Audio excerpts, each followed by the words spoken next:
What'd you think of the halftime show?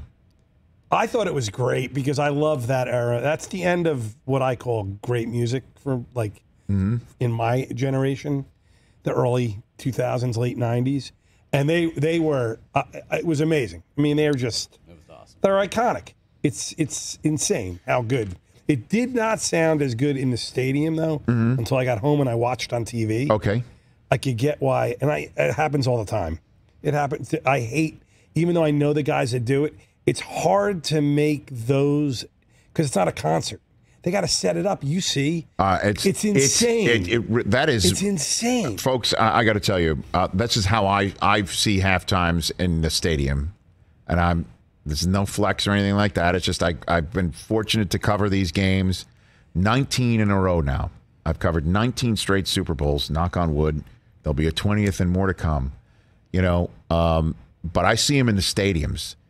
And it's different watching it at home than what it looks like in the stadium. And when you watch it back, you can see sometimes it is better because you see the shots that you want to see. And you know, obviously I have one perspective. So when Snoop and Dr. Dre first came out, they were far away from me, and I had trouble actually finding them on the field. And when Fitty was hanging upside down, I was like, "Who the hell is that? I can't see where he is." Like people are going crazy. Honestly, he's hanging upside down, you know, and it's like Vampire Fitty. Is that what that is? You know? It's from the video. The original video. They recreated the in the club video. Okay, for that. So which was awesome. Which was obviously lost on me, but it's tough to see in the stands and to what you're trying to see. Like when Lady Gaga jumped. Right? And went off the screen, and people at home were like, "What the hell was that?" I had no idea what was happening. I didn't know that was lost on me. Right. So when something plays as well in the stadium as it does on television, that's a rarity. Yeah.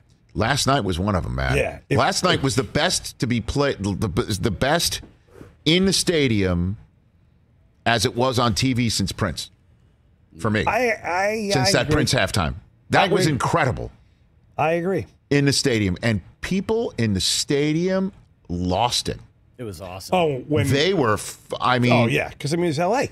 Well, I also hit the first song prop, so like I was extra excited. Oh, really? Yeah, it was great. He kept asking me. I'm like, I'm not telling you. I went through. He kept asking. I hit a prop on that sort of thing. Oh yeah, first song props. Yeah. What'd you think of the halftime?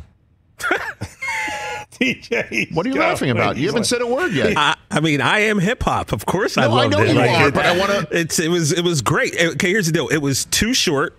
That was the thing. I could have. Yeah, they can't. Well, I mean, it was 6. It was 15. They can't tell the Bengals and the Rams. Yeah, I'm just saying it was so quick. Encore. You know, they wanted to give the fans what they wanted. I wanted more. I'm not going to say it was the greatest show ever. I thoroughly enjoyed it. When it was over, I was upset. I wanted more. Yeah. And but yeah, I had to. I mean, mind you, it's only so much I was doing. I was by myself, you know, so it wasn't like I was like, "Hey, everybody," you know. But that was when Mary J came out. Was I like doing the kick step? Yeah, you know. And you know, if you watch your movie, you might mistake me for a player pimp and hit with a few shells, but I don't walk with a limp. You know, like it was great. I love watching, and I've been in the, like I call it, gallows of the stadium, right, to watch that machine happen.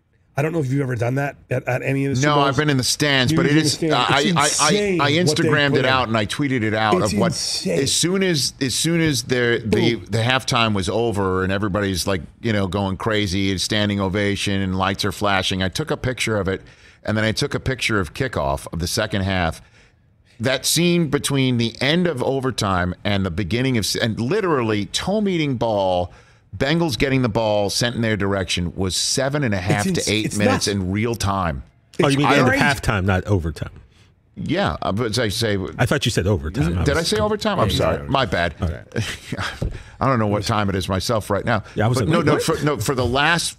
You know, I saw your picture, the last note of the halftime show to the kickoff of the second half was 7.5 to 8 minutes long.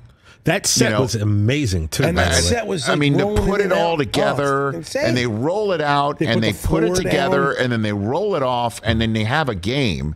And George Toma, the sod god, he is now. George Toma, is the sod god. He has been in charge of the field for every Super Bowl, from Super Bowl 1 to Super Bowl 56. It's his job to make sure the playing surface is playable and A++, and no one's going to get hurt on it. Whether it's grass or turf? All of it. Yeah. For turf. In Indianapolis, where the turf had, had the pellets and all of that stuff, because it was that type of field turf, he would go out with a little brush and like tamp down the pellets because it was too high for him. He would go out with like so here's a 92-year-old man there last night, the sod god. As soon as the halftime was over, he comes toddling out, looking at the field, making sure as it was being wheeled off that everything was good. Like he was walking the length of the field like Tom Brady before a big game, Yeah. And so this is wild when they come off. Yeah. And they gotta check it. Right. And then they play a game. It really is remarkable. And but had they gone on longer, there was one guy who would have not had a problem with that, who played in the game. Evan McPherson. I was looking down. There he is. I took a picture and circled it. Yep. He stayed out the entire time. That is great. He was so hyped. Apparently, Evan McPherson, dating back to college, does not go into the locker room during halftime. He stays on the field. Well, apparently all the time. Then he's made for the Super Bowl, isn't he? I mean, yeah. Because he could. He doesn't have to do what Dion did. I mean, I'm sorry. Mike Irvin, snuck out to see Michael Jackson. I'm sorry. I said I thought it was a 1, but it was a 2. He said he had to go number 3 is what he said. He told his coach. It was 3. And the way you guys just all walked away from him. I always think that's a story. Please start telling the story. Did you see that yesterday, Chris? No. So funny. Richard Isico, the producer of NFL Game Day Morning, gets in my ear. He goes, we're close to the halfway point of the show if you want to mention it. And I say to him, you know what we should do is if it works in our rundown, when it is at literally halfway point, we should send it to Michael for halftime entertainment. I mean, and so for halftime entertainment, we sent it to Michael to tell the story about him sneaking out of the locker room to see Michael Jackson in the last Super Bowl here in Los Angeles 29 years ago. He was the halftime entertainment. Right. And he told the story, and he said that he told his coach that he was sneaking out. He goes, but he told him he was going to the bathroom, and the coach called him out later. He said, I was telling you it was number 1, made you think it was number 2, but I really went number 3. At which point I get back on camera, and I'm like, and with that, we start the second half of our show. I mean, that was so funny. And then for us, it was a great halftime. It was a great halftime last night. It played really well in the building, and oddly enough, I got really hungry for the second half. Looking for some snacks. I think it was probably something in the air, right? Yeah. That got you hungry. It was something in the air. The fans were lit, and I don't mean those lights that were hanging around everybody's lanyards. Here are my kids, and I'm like, Coop, it's a skunk in here. Don't worry about it. Daddy, why do I want Doritos all of a sudden? Don't inhale. Hey, you watched all the way to the end. Thanks for that. Watch more right here.